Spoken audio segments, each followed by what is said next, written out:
Bienvenue, bienvenue devant mon foyer. Je vous donne plein de chaleur. Je vous accueille avec ce beau feu de poêle. J'ai toujours aimé les feux de poêle, les feux de cheminée, même les feux qu'on fait quand on est dans des camps, les feux d'extérieur, etc. Je trouve ça très beau de voir le bois se consumer, la chaleur en émaner, etc. Je trouve ça juste incroyable. Donc aujourd'hui, je suis ravie de vous accueillir près de mon foyer. J'espère que vous allez bien. J'espère que vous vous portez bien. Et près de cette source de chaleur, eh bien, j'avais envie d'aborder avec vous le sujet de l'avenir en général et de savoir comment est-ce que vous percevez votre avenir. Est-ce que vous le percevez de façon prédictible ou est-ce que vous le percevez de façon déterministe? Je vous laisse un petit instant juste pour y penser un tout petit peu, pour y réfléchir et de vous poser la question: est-ce que je vois mon avenir de façon prédictible ou est-ce que je vois mon avenir de façon déterministe? Et tout ça, on va y réfléchir près de cette belle source de chaleur du foyer avec lequel voilà, je vous invite. J'espère que vous allez bien. Et puis c'est vrai que rien de tel que d'allumer un feu, surtout un soir d'hiver au Québec. Bonsoir José, José, j'espère que tu vas bien. Regarde, je t'offre la chaleur de mon foyer aujourd'hui. Alors, est-ce que tu penses que ton avenir est prédictible ou déterministe? C'est un sujet à lequel je me suis souvent posé la question depuis longtemps, je veux dire presque toujours. Je suis certaine que la plupart d'entre vous, vous êtes également posé la question, peut-être pas en ces termes-là, d'autres manières, et de savoir est-ce que mon avenir est déterminé, ou est dans le sens, est-ce qu'il est déjà écrit, ou est-ce que j'ai quand même, comme on appelle ça parfois, le libre arbitre, et que j'ai la possibilité de créer ce que je souhaite. Ben, c'est un petit peu ça justement qu'on retrouve dans ces notions-là de prédictibilité et de déterminisme. Est-ce que votre avenir, vous le voyez de façon déjà écrite et avec lequel, partant de votre passé et partant donc de votre présent, vous vous dites, bah, moi maintenant mon avenir, je sais ce qui va être parce que j'ai été ceci, je suis cela, donc forcément et de façon évidente, eh bien je ne peux être dans le futur que cette personne-là.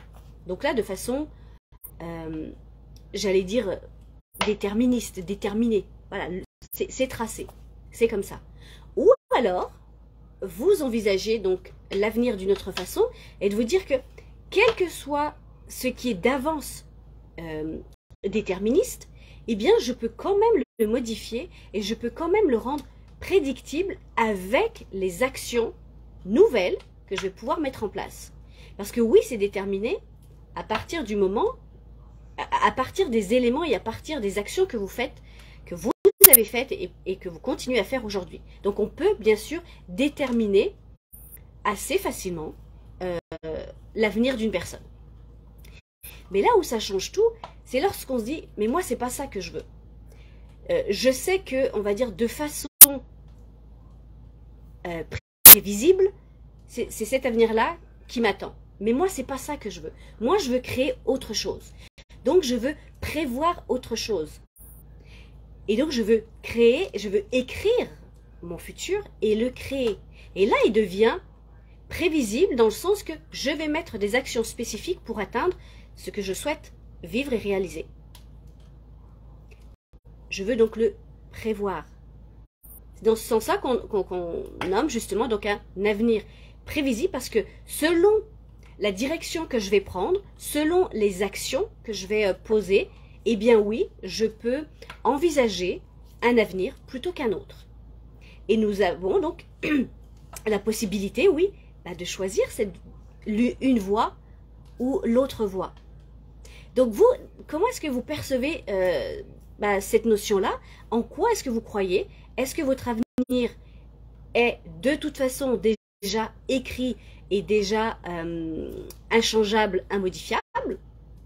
Ou au contraire de vous dire, ok, même si d'avance, on va dire que c'est pas gagné d'avance, c'est pas joué d'avance, c'est pas easy, mais quand même, je vais changer certaines de mes actions, certaines de mes croyances aussi, qui vont permettre que mon avenir va être différent de ce qui était initialement prévu.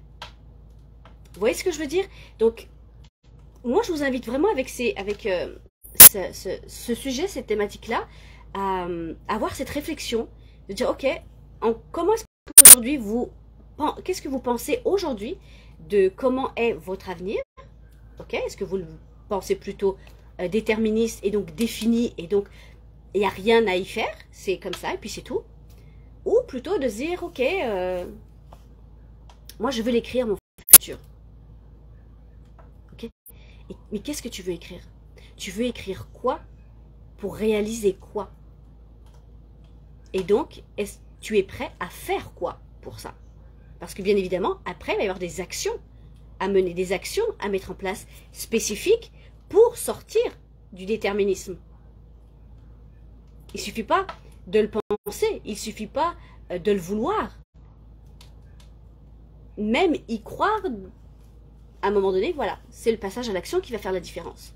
Quelles sont les actions que vous allez faire pour écrire votre futur, celui que vous souhaitez vivre, celui que vous souhaitez réaliser, celui que vous souhaitez, dans lequel vous souhaitez vous voir épanoui, heureux, enthousiaste, etc., etc., etc., etc. Crois-tu à ton avenir prévisible ou déterministe? Encore une fois, oui, je sais, pardon, je me répète, désolée. Mais voilà, pensez donc à cette réflexion-là. N'hésitez pas à me mettre en commentaire qu'est-ce que ça vous évoque chez vous? Qu'est-ce que vous pensez là, j'allais dire de façon naturelle? Et puis, qu'est-ce que cette réflexion vous amène ou pas de différent, éventuellement? Est-ce que ça vous fait un petit peu, pas changer, je veux dire, on ne change pas forcément les choses juste parce qu'on l'a entendu une fois, mais ne serait-ce que prendre le temps de la réflexion et de se dire que oui, c'est possible d'envisager les choses différemment. Oui, c'est possible d'écrire son futur. Et je vais même vous dire que écrire son futur dépend aussi du regard que l'on a sur son passé. Parce que selon ce que l'on croit de notre passé, eh bien c'est ça qui va aussi déterminer notre futur. Et donc ça je pense que je vous en parlerai donc sur une autre vidéo en parlant du fait qu'on peut écrire son avenir en changeant son passé. Ouais. Ça aussi, c'est voilà. Ça vous fait peut-être deux sujets de réflexion là aujourd'hui, donc c'est assez intéressant et important à mener. Je vous invite à penser à ça. Et puis, n'hésitez pas à mettre en commentaire ce que ça vous évoque, comment si ça fait du sens pour vous ou pas, à quoi ça vous fait penser. Mettez-moi ça en commentaire. N'hésitez pas à liker, à commenter, à partager cette vidéo si voilà, ça peut aussi aider une personne autour de vous que vous pensez que ça peut l'aider dans sa réflexion. Donc à partager. Donc merci infiniment. Et puis n'oubliez pas que j'évoquais donc ces 2 derniers jours, je crois environ, le fait d'avoir la possibilité justement de travailler ensemble sur les énergies.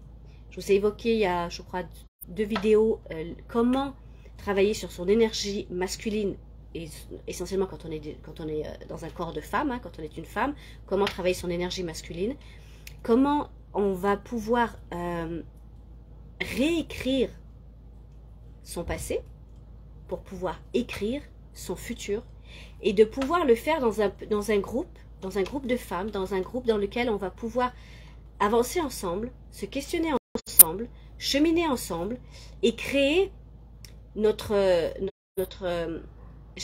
réalité commune. Comment est-ce qu'on va pouvoir créer ça ensemble? J'espère que j'ai été claire. Et puis si ça l'est pas, n'hésitez pas à me mettre en commentaire. Qu'est-ce que tu veux dire par là, Anissa? J'ai rien compris. Et c'est ok. Je vous embrasse bien fort, prenez soin de vous. Pensez bien à cette réflexion. Et puis puis on se retrouve demain. Et puis regardez, je vais vous laisser sur la chaleur de ce beau foyer. Il est pas beau? C'est pour vous.